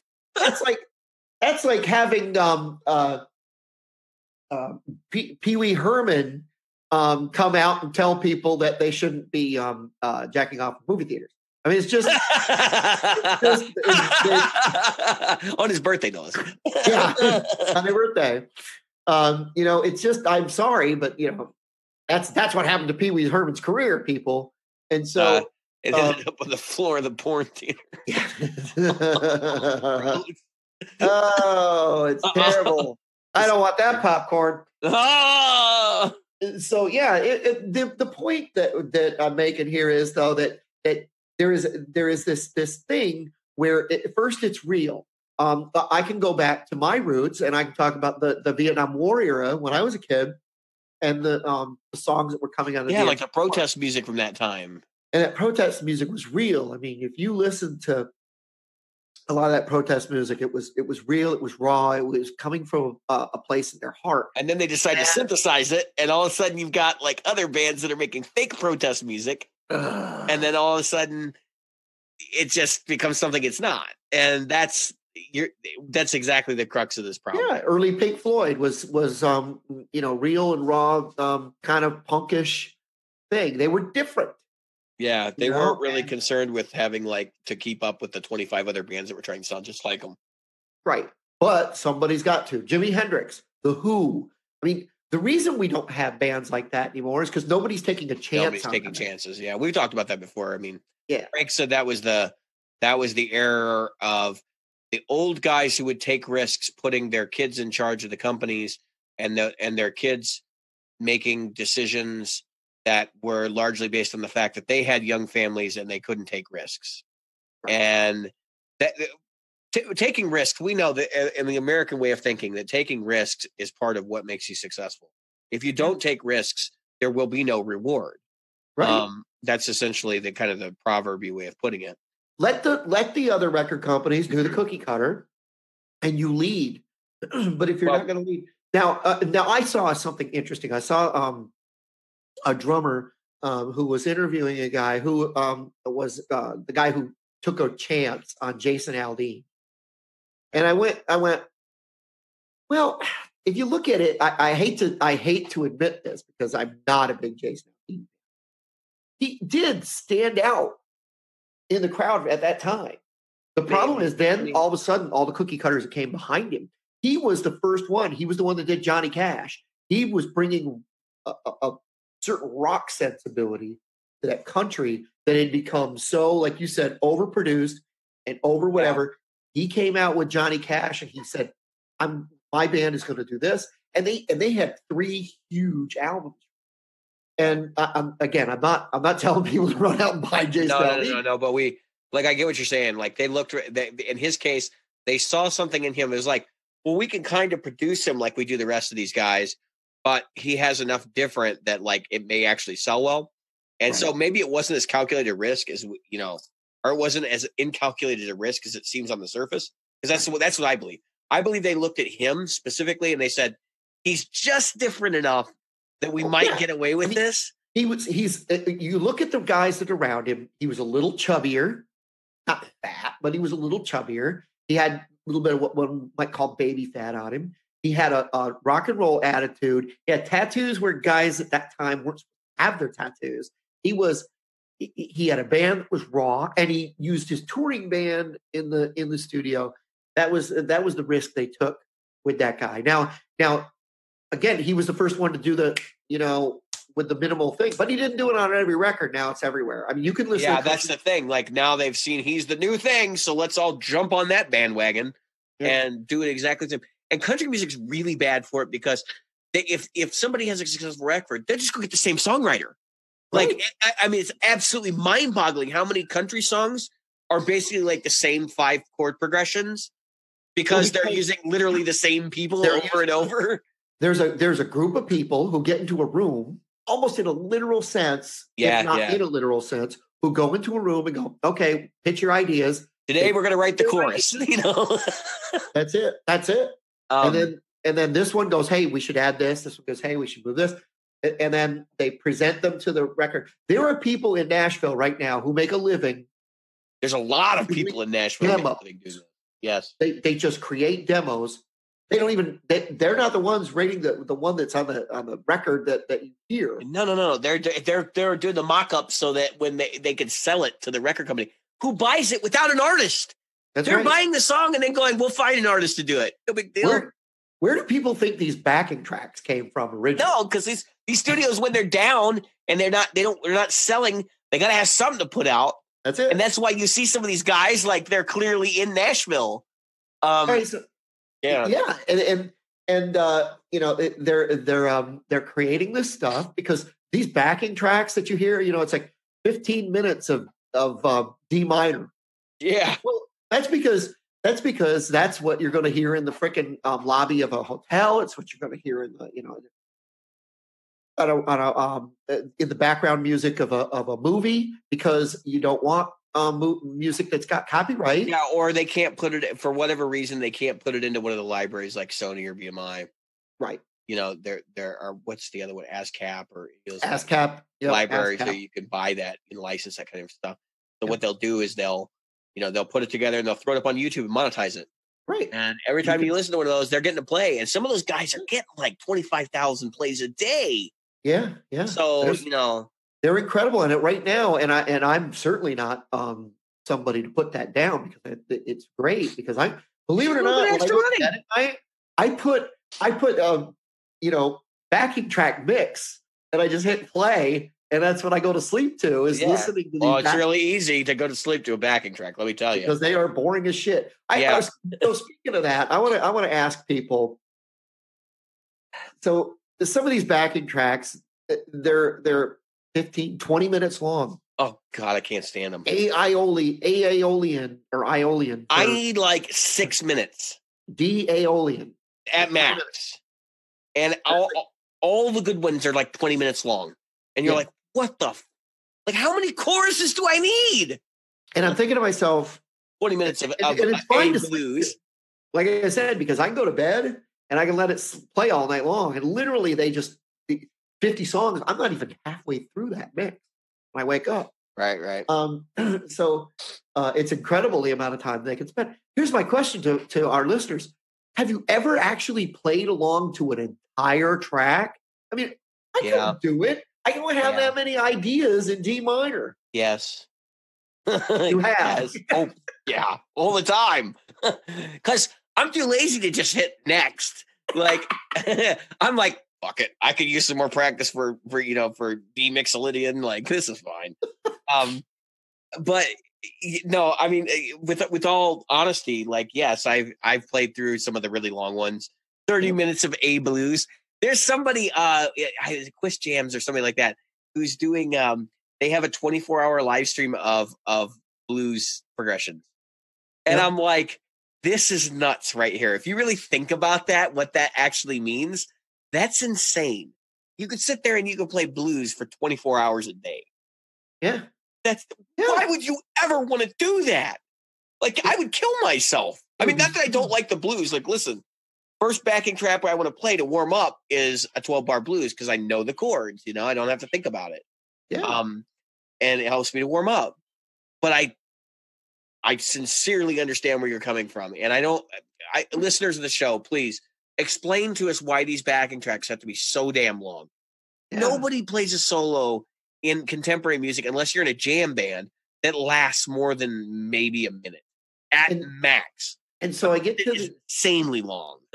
I see these people that put up posts of, okay, playing to this backing track, and they're doing exactly what I think would happen. They start playing something that sounds interesting. And then they repeat themselves. And they repeat them. They repeat themselves. And they repeat them. And they repeat themselves. And they repeat themselves. You get the idea. Do I repeat myself when I do it, Jim? I was thinking that I was repeating myself. Jim, do I repeat myself when I do backing tracks? Be honest with me. You can be honest with me. It's okay. Well, at some point, you need to find a hook, right? You need you're going to come back to a hook. I try to find something lyrical that I can kind of repeat over and over. Right. So, but I know that's a danger of it. That is why I don't mind if somebody does a repeat, but it's when they repeat, and they repeat the same thing. Like they'll play over the thing for the first 20 seconds. Sounds interesting. But they repeat that first 20 seconds. Like verbatim. How many? Verbatim. Yeah. It's like, well, these are the only 10 licks I know. Yeah. No, don't stop learning licks. Learn to talk with your instrument, damn it. Exactly. A lot of times when I'm listening to the backing tracks, when I go to sleep, I'll go, you know what I'd like to try to play over that? And I start humming or singing something. But the problem is the next day I've heard 400 backing. I'll tell you what's spooky. So this is true. I was listening to one of the backing tracks. They were spooky backing tracks, not spooky woo, but just very minor and very, very dark, and they worked because I had nightmares. Subliminally, they're selling you products. So not only are they monetized from one side, they're like Jim needs to go to the adult bookstore and buy whips and chains. Yeah. Jim needs to go to the adult bookstore and buy whips and chains. I already got all that. Oh, good God. You should put that gag in your mouth right now. But no, on a serious note, though, that's the thing. I was like, So what I usually do is I'll sit down and I'll, hum a few bars, so to speak. of what I want to play. That's a great way to write solos, folks. Yeah, and so what I'll usually do when I play to a backing track is I will play the backing track. Like I'll let it go for say one round. Let's say it's four chords. I'll let the 4 chords go by. And then I'll come in very minimally and play something over the 4 chords. Then I'll add to that and add a little bit and add a little bit. And each time, just like a vocalist would, a vocalist isn't going to go, crazily around, stuff, unless you're a scat vocalist and a jazz type thing. You're going to be relatively close to the hook, but you've still got to have enough differences. And unfortunately, when you're playing instrumentally, and this is what instrumental musicians will tell you, when you're playing instrumentally, you kind of want to create something that sounds or feels like a word. So in other words, like last time you bent into a note, this time you're going to slide into a note, or you're going to bend up, back down, and then out, or whatever. In other words, it's what you called lyrical, right? Yeah.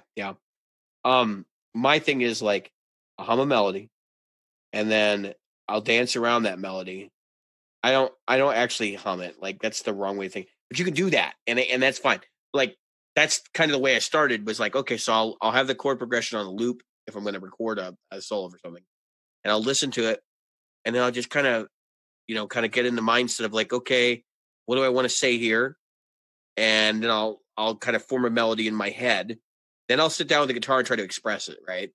And then that's where things open up, especially if it's a phrase that you can repeat, because then, like you said, phrasing becomes so important. And I don't think of phrasing the same way that other people do. I think about like comedians using different accents and different voices to portray different characters and things like that. And I think that really helps. That goes back to what the talented Mrs. Smith, who was on the show recently, said to us, which she basically indicated that when she writes music, she thinks about like popular things like movies and songs and television shows, and then uses that to structure the song by looking at the story beats and like what's going on in this part versus what's going on in this part and how do you express this differently. I have not gotten to put her theory into application, but I really, really do think there's something to that because it relates so clearly to what I've already been doing for so many years, doing guitar solos. Now, yeah, I can understand it because like, unfortunately, I'm more of a vocalist, right? I am a lyrical person in a literal sense. So I'm only just now starting to feel like I'm able to express myself because I've never been, this is the first time, folks, that I've been the guitar player in a band. I've always been one of the guitar players. And if you... Isn't it great to not compete? I don't know what I was doing wrong for years and years. I always wanted that. It was a crutch. It really was. It was me going out in a walker. And I do not like it. But the thing is, I've never had an experience where somebody who could play on the same level as me. I'm starting to get that now. I mean, I'm getting that point where there's somebody I know that can play like right up alongside me. He may not believe he can yet, but he's right there. And when he gets there, like that's where things are going to come together, because then like we could write for 2 guitars. That's my problem is I've never been able to find somebody who could play what I play. And I'm not trying to like, ego trip myself. I just don't know a lot of good players. Right. And it's hard because, so now with the keyboard player, I can say, okay, that keyboard player is playing a melody, but a lot of times the keyboard player goes into where he's just playing chords.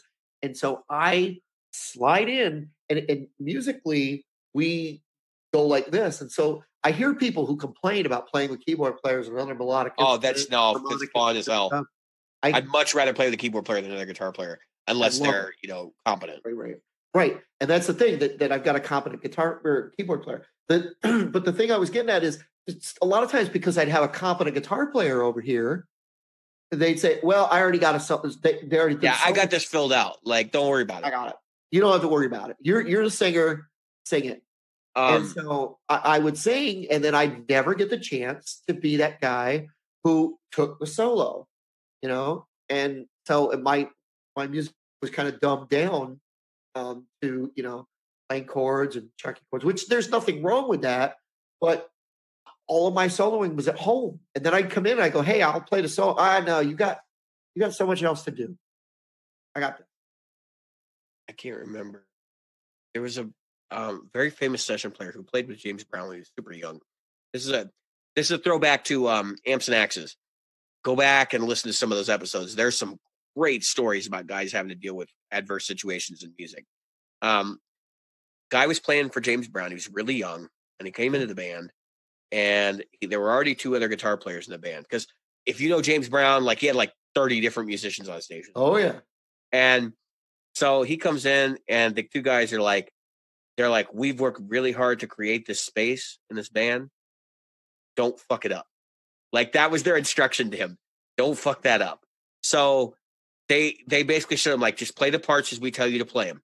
And he was playing them. And then like one night he started going off the deep end, and they basically told me, said, you can't do that. You don't understand. We have worked way too hard to make this space for you to fill it. Like that's what this music is about, is these spaces. And right. Another funny story from the same thing, and I'll share this just because it's just a laugh. But he got fired from this band, and he went on to play for like Paul McCartney and all these other guys, and he was a guitar player for David Bowie as well for many albums.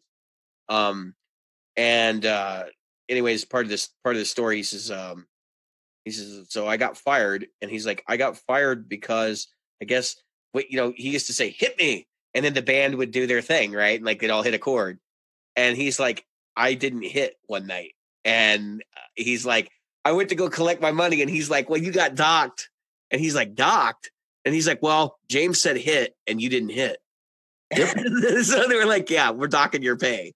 And yep. Rodney got fired for a very similar thing. It was like, yep, that was so that was a big thing back then, was docking the pay. And what would happen was the lead musician would say, yep, dock your pay. And a lot of nights these guys went home with nothing, literally, because he'd say, oh yeah. And then they started realizing, wait a minute, this guy's just saying I'm missing stuff so he can take my money. That's really what was going on behind the scenes. And so it became a thing for a long time. Carlos Alomar, by the way. That was Carlos Alomar. Yeah. If you want to check out the episode, check out the episode with Carlos Alomar. Yeah, I watched that. Which is a great episode, by the way. Yep. So yeah, there's music is we've said this before, it's a language, and you've got to be able to speak a language. But the thing is that I see a lot of people, and there's nothing wrong with playing a lot. Problem is playing a lot from start to finish. It sounds like you're listening to somebody who's just sitting there talking, and they're not even stopping, and they're not even taking a break, and then they don't even take a breath, and then the next thing you know, you don't even want to hear them anymore. Yeah. That's the curse of shred. Yeah, that's what happens. And the problem is, I mean, good shredders take a breath. They know how to take a breath and take a space and kind of sit back. Good shredder, Robert Fripp. Bad shredder, what's the guy's name? God, it escapes me. It immediately popped into my head, but I can't recall. I mean, if you listen to Vai, if you listen to Satriani, if you listen to Malmsteen, they know when to take a breath. Well, Malmsteen may be the one in that category that I would kind of disagree with the breathtaking. But that's kind of the point. And he was the first guy to do that, in my estimation. It was the later guys that like repeat themselves over and over. I mean, your Jason Beckers, your Marty Friedmans, those guys kind of know what they're doing, like in terms of like putting together a lyrical structure and stuff. But there's one guy, Rusty Cooley is the one I'm thinking of. Oh yeah, Rusty Cooley is not doing that. Okay, not at all. Like, let's see how fast I can go today. Yeah. He's got fans. I mean, there's a lot of fans, Rusty Cooley. Well, yeah, but there's always fans of technique. And like, I look at Rusty Cooley, I go, God, that guy's got some technique. But at the same time, I'm like, I don't really like his music. I don't want to listen to it. Right. I can't listen to 2 songs in a row. Right. That's the problem. And I think that people forget that that is the point, is if you're going to make music, unless you're just making it for yourself, you're putting it up on the internet. You want other people to hear it, other people listen. And so with that, you want to make music that people will listen to. It's got to have air in it. So I think time to switch topics. I don't know what we want to, what other topics we want to cover. I have one thing to say before we go on. Yes. I want to thank Jason Fuzzmonger. He has increased his Patreon from the $1 level to, well, the as minimum as you can get, to the $5 level. Thank you very much, Mr.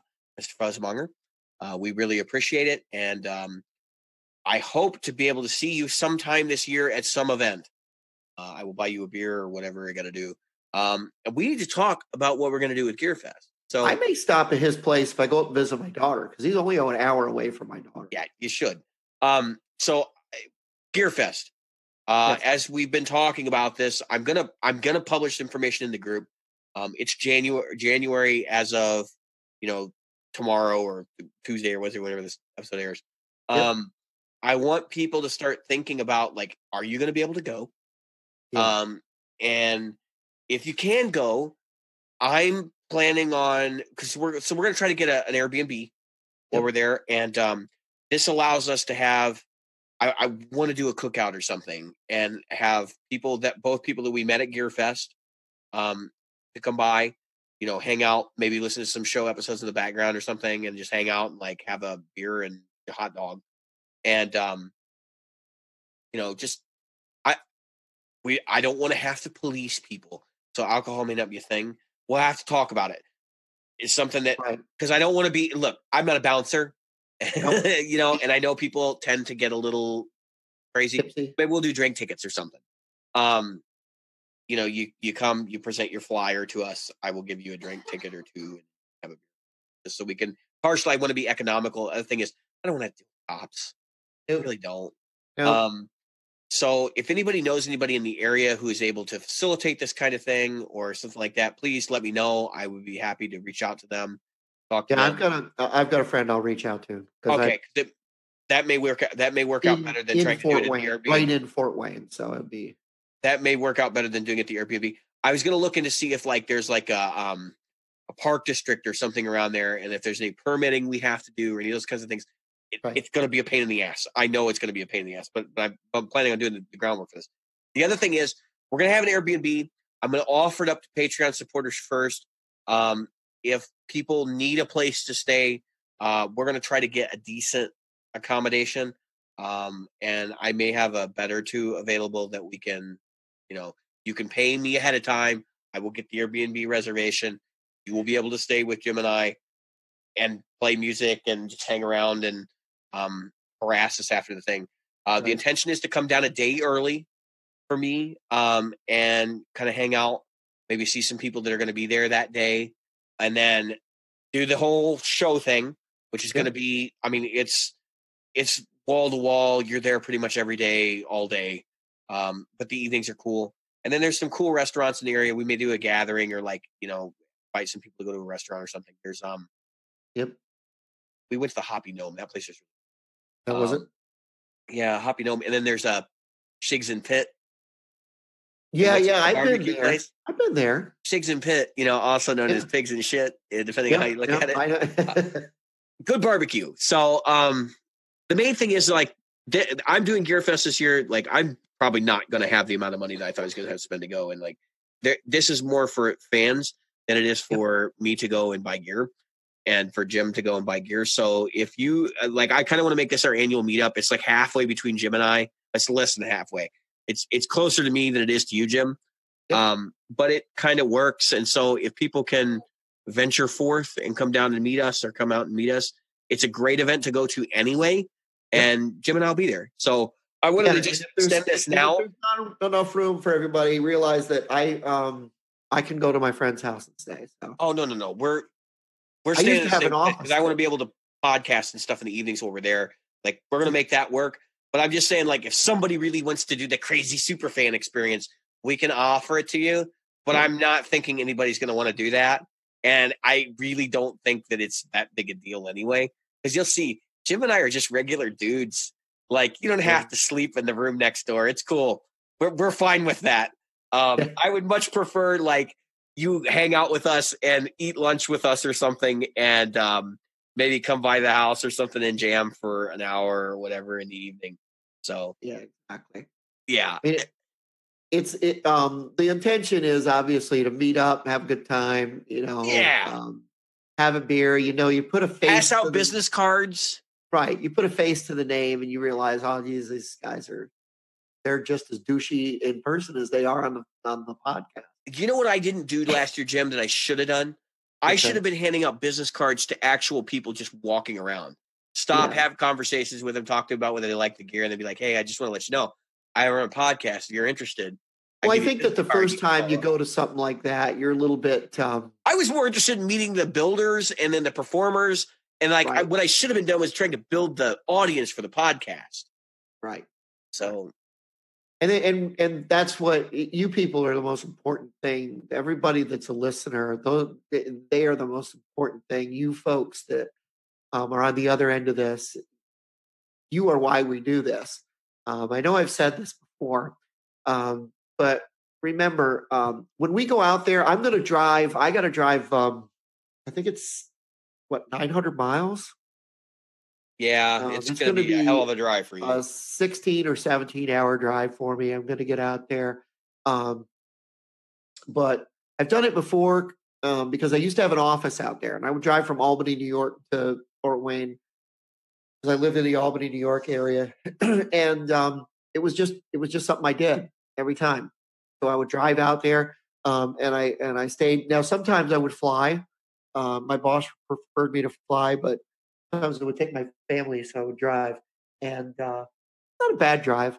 It's enjoyable.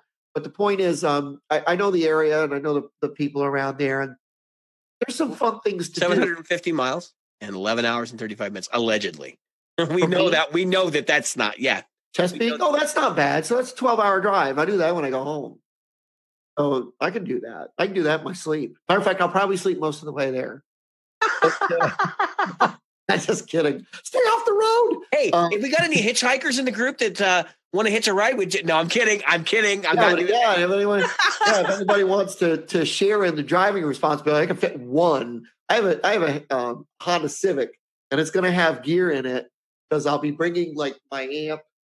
Don't bring too much because I'll tell you right now, you're not going to have a ton of time. No, I'm going to bring my rig and my guitar, and that's it. I would bring like the smallest rig you can. Yeah. That is reasonable. Because you never know what people are going to show up with. We had somebody show up at the last one with a Fender vaporizer, and I was like in a road case, and I sit there and I shook my head and I went, "What the? Like you brought a road case? Like what?" Wow. No, I'm bringing like that guitar, that one, yeah, that one, and then so my PRS SE, my floor. Effects, and my amp one, and my Hughes and Kettner cabinet, and that'll be it. Really. So I'm going to try to maintain a small footprint. It's just so that we can play through each other's crap. Yeah, I mean, like I might bring my Mark V. And what I'm hoping is I'm going to bring my new guitar. So I'll come in contact with.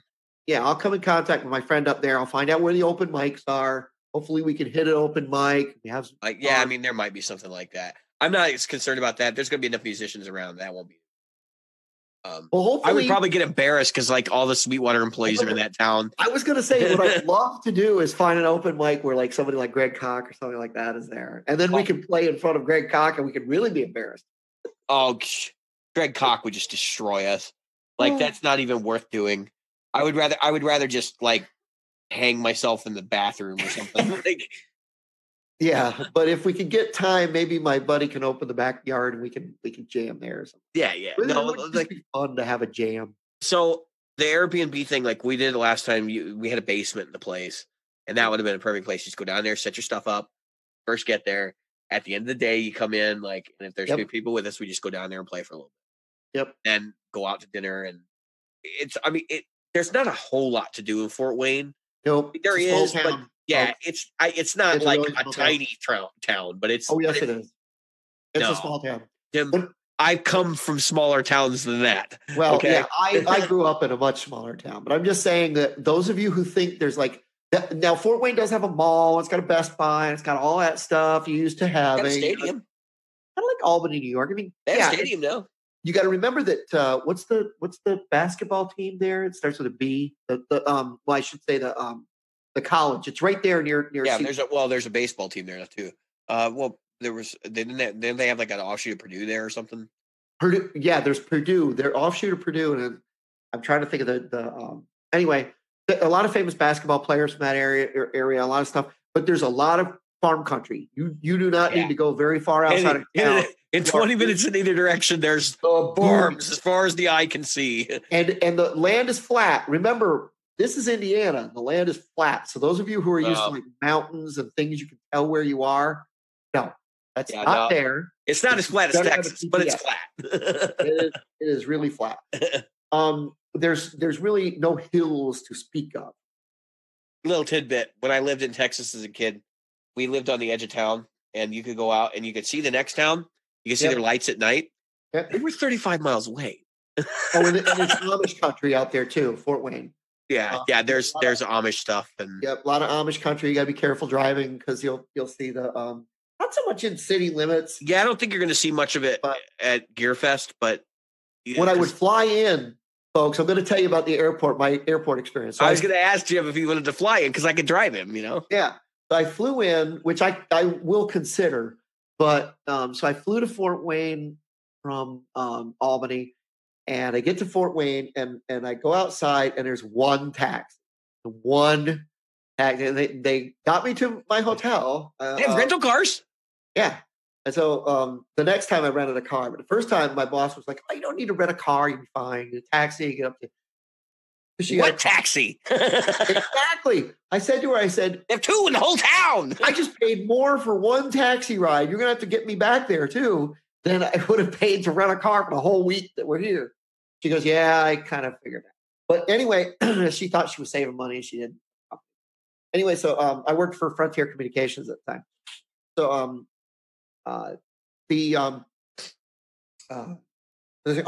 so I got into town and I saw the stuff. So I said, "Geez, I'm gonna have to get there 2 hours ahead of time." So I get to the airport 2 hours ahead of time, and it is not open. It wasn't open. Yeah, I believe it. So finally, somebody unlocks the door. They go, "Are you waiting to get into the airport?" And I said, "Yeah." And he goes, "Okay, hold on." Opens the door, lets me in. There's a vending machine. Yep. A vending machine. Yep. And a soda machine. I said, "Oh, we don't have restaurants in the hotel. There's no restaurant. Or I mean, at the airport, there's no restaurant." How many years ago was this? Because I wonder if they've expanded the airport system. Oh, this is only a few years ago. How many is a few? When we're out there, I'll show it to you. Jim, how many is a few for you, though? 2011, 2012. Okay. All right. About 6 years ago. Yeah. It hasn't been that long.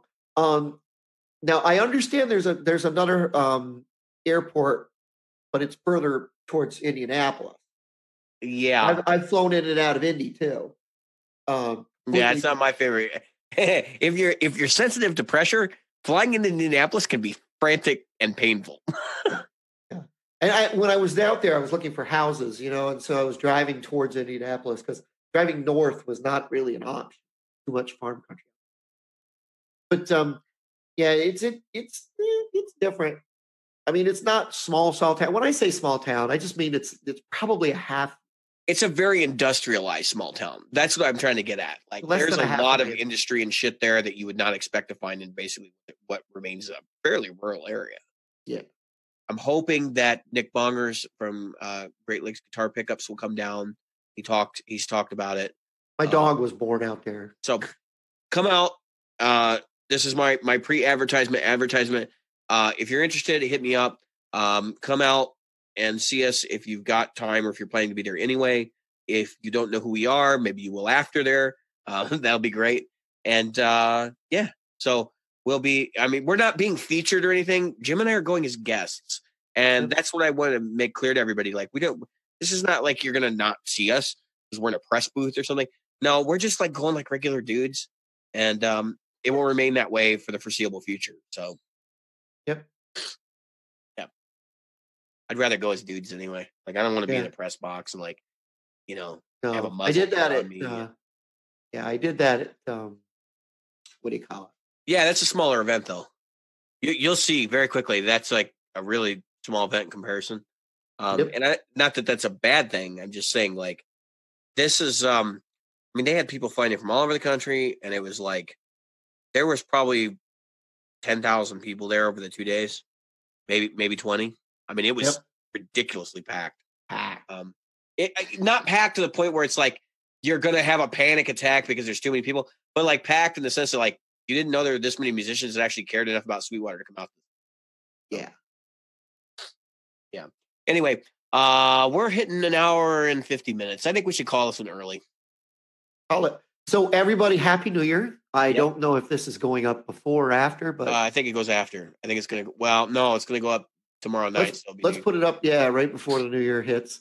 So enjoy your night. Are you doing anything special for New Year's Eve? I'm not. No. They had that thing on Facebook has been going around. It's like, well, if you set your clock and start the New Year's countdown at exactly this time, you can bring in the New Year with Lieutenant Dan. And if you remember that scene from Forrest Gump, he sits there and he just has this look on his face like, I hate all of you. And that's kind of how I am on every New Year's, because I don't drink and I don't party. So for me, it's just like, hey, look, it's a new year. My wife brought up a good one though. She said, if I take a shit on the toilet at 11:59 as it ticks over, then I can say same shit, different year, different month, different day. I might actually try to make this a reality. Yeah. Well, that's kind of interesting. If I time it right. What happened to you last night? Same shit, different year, different month, different day. Yeah, well, I was I was I was gonna sit and drink my son convinced me to buy a bottle of Heineken that looks like a champagne bottle. Oh my God. And I hate Heineken. I don't just dislike Heineken. Why did you buy that? Because he'll drink it. Yeah, you're like, fuck it, drink it. Let him have it. I don't. Jim's like, I don't drink, and then like half the time he's like drinking some Don Perignon and shit in the background. I was drinking. So last week I was drinking that you say that I was drinking. Why do you think I said it? Why do you think I said it? Or 2 weeks ago? Wasn't that 2 weeks ago? I don't remember when it was, but you were drinking wine on the show, and I'm like, you don't drink. And you're like, yeah, I know. I don't drink that often. I really don't drink that often. No, you don't. In the early days, you were drinking a lot more on the show.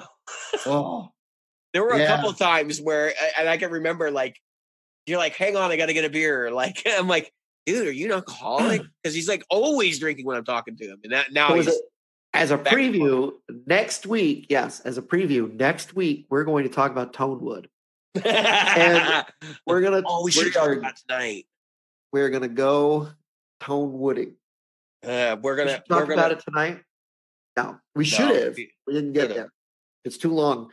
And as a preview, also, I am 2 hours on that shit. Tonewood rant. But here's the thing: if you're interested in hearing it, David's going to find the video or the audio. I went into a Tonewood rant after about 5 or 6 shots of Jack Daniels and a beer, and let's just say, I don't think that's appropriate show material anymore. I am a light drinker. I will. Maybe I'll put the Cliff Notes. Patreon thing. That's Patreon. Yeah, if I can find it, I'm gonna look for it. All right. So we're right at 2 hours. For those of you that are like, hey, you're only doing 2 hours a week. Right. Have fun, guys. I've been David. I've been Jim. We've been the Practical Guitarists. After that.